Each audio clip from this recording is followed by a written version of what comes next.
बिस्मिल्लाहिर्रहमानिर्रहीम। बोलते कालम के साथ मैं आमिर रज़ा खान। और एक इंतकाम कुदरत का होता है जो भारत से लेना शुरू किया है कुदरत ने, क्योंकि भारत हर दरिया पर उसके पानी को रोक रहा है। और एक बड़ा डैम जो है वो भारत का इस वक्त तबाही का शिकार हुआ है और वहाँ पर 200 से ज़ायद लोगों की अमवात हो चुकी हैं। भारतीय मीडिया चीख चीख कर बता रहा है कि ये जो है कौन सा दरिया है, इसमें पाकिस्तान का कौन सा हिस्सा जो है वो इफ़ेक्ट होगा और इस डैम में अब तक होने वाला नुकसान जो है वो कितना है, और क्या ये वाहिद डैम है जो टूटा है या इसके अलावा भी बहुत सारे डैम जो हैं इस वक्त ख़तरे की घंटी उन पर चल रही है। ये है आज के मेरे अभी बोलते कालम का अनुमान, और इसी पर मैं आपसे बात शुरू करता हूँ। भारत का इलाका है हिमाचल प्रदेश, जहाँ पर हर साल शदीद बारिशें होती हैं और ये इन बारिशों की वजह से ही वहाँ की नदियाँ जो हैं, चाहे कोल्लू नदी है, चाहे मिलाना नदी है, पर्वती रिवर है, और एक दरिया ऐसा है जो वहाँ से पाकिस्तान आया करता था। लेकिन सिंतास माहदे के तहत जब पाकिस्तान ने इस दरिया को भारत के हवाले कर दिया तो भारत ने इसका कम्प्लीटली टोटली पानी रोक लिया, जो कि इस माहदे की भी खिलाफवर्जी है। याद रखें, दरिया को चलते रहने देना जो है ये भी उस दरिया की और इस दरिया की जो नेचुरल लाइफ है उसको बढ़ाती है। लेकिन ये दरिया ऐसा था जिसको भारत ने कम्प्लीटली अपने कब्ज़े में करने के बाद वहाँ पर जगह जगह डैम बनाने शुरू किए। अब एक के बाद एक डैम जो है वो टूट रहा है, और टूटे क्यों ना कि वहाँ पर पानी इस रफ्तार से बारिशें हुई हैं कि वहाँ पर जिसको क्लाउड बर्स्ट कहते हैं वो हुआ, और उसके बाद ये डैम जिसको कोल्लू डैम कहते हैं, जी बिल्कुल कोल्लू नदी के ऊपर ये बनाया गया है। इससे पहले पिछले साल अगर बात करें तो मिलाना डैम जो था वो बह गया था, और अब कोल्लू डैम, ये run of the river dams हैं, और ये कोल्लू, मिलाना और पर्वती दरिया से मिलते हैं। और इसी पर्वती दरिया ने आगे चलकर दरियाए ब्यास में मिलना होता है। जी पाकिस्तान ने जो 3 दरिया दिए थे उनमें से एक दरिया रावी, सतलुज और ब्यास, और ब्यास में इस वक्त पानी की सतह जो है वो आहिस्ता आहिस्ता बुलंद हो रही है। और उसके लिए भारत में तो अलर्ट जारी कर दिया गया है, क्योंकि वहाँ पर कोल्लू डैम के गेट पे साथ बहा कर ले गया है दरिया। ना सिर्फ वो ले गया है बल्कि वहाँ पर लगी सारी मशीनरी भी जो है वो भी साथ बह गई है। ये मैं नहीं कह रहा हूँ, रिपोर्ट है इंडियन चैनल्स की, और उनकी अगर आप रिपोर्ट्स देखें तो उनका ये कहना है कि लास्ट ईयर भी, यानी पूरे 1 साल पहले भी मिलाना के मुकाम पर एक इसी तरह run of the river hydro project था, वो दरिया अपने साथ बहा कर ले गया था।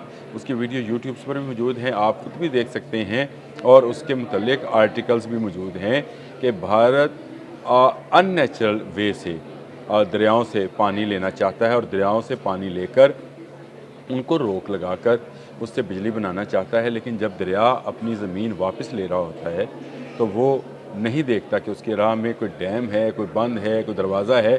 तो आज भी यही हुआ। आज से अब से चंद घंटे पहले तक की रिपोर्ट है कि मुसलसल होने वाली बारिश और क्लाउड बर्स्ट से वहाँ पर पहले सायरन बजाए गए, फिर एक आदमी जो था उसने आवाज़ लगाई। ये सारा मीडिया रिपोर्ट्स हैं जो मैंने इंडियन मीडिया पर ही देखी हैं, और उन्होंने कहा कि इस नदी से दूर रहें क्योंकि कोल्लू में जो है बड़े पैमाने पर पानी आ रहा है, लैंडस्लाइडिंग है और इससे डैम बह जाएगा। और वही हुआ कि डैम के गेटवे को तोड़ता हुआ पानी सारी मशीनरी को भी साथ बहाकर ले गया है। 200 से ज़ायद लोगों की अमवात की अब तक की रिपोर्ट है। सैकड़ों देहात जो हैं वो ज़ेर आब हैं, और इसी तरह अब अलर्ट जारी किया गया है कि ब्यास रिवर में भी बड़े पैमाने पर पानी जो है वो आ सकता है। यानी वहाँ पर पाकिस्तान तक आते आते तो शायद वो बहुत ही कम पानी रह जाएगा, क्योंकि जगह जगह पर डैम बना चुके हैं। लेकिन ये दूसरा मौका है कि एक ही दरिया के, पर्वती दरिया के 2 नालों मिलाना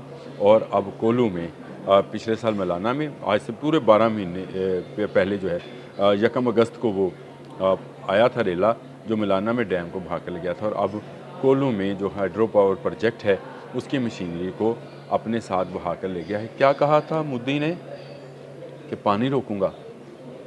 मैंने पहले भी कहा था कि भारत के पास ना वो टेक्नोलॉजी है, भारत के पास ना वो कोई ऐसा तरीका है कि वो बहते पानी को लंबे अरसे तक रोक सके।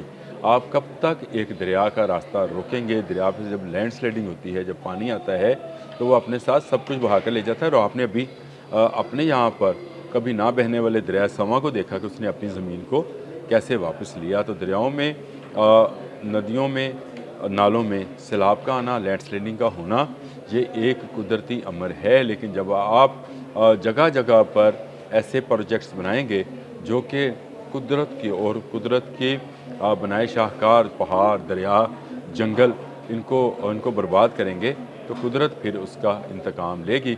और भारत से ये इंतकाम इस वक्त लेना शुरू हो गया है। आज की ही रिपोर्ट जो है कोल्लू के मुतल्लिक है, और इससे पिछले साल ठीक 1 साल पहले मलाना की रिपोर्ट थी। दुनिया भर में सैलाबों की शिद्दत बढ़ती चली जा रही है, और उसकी बड़ी वजह क्लाइमेट चेंज है।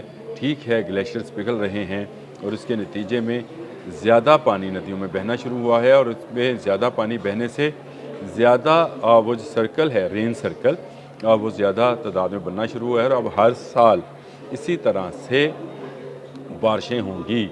आप अगर ऐसे इलाकों में रहते हैं जहाँ पर नदी नाले हैं, अगर आप ऐसे इलाकों में रहते हैं जो दरियाई ज़मीन पर बने हैं, और दरिया के ऊपर घर बने हैं और उनको बेच दिया गया है, प्लॉट बना दिए गए हैं, तो आप भी इनसे दूर रहें।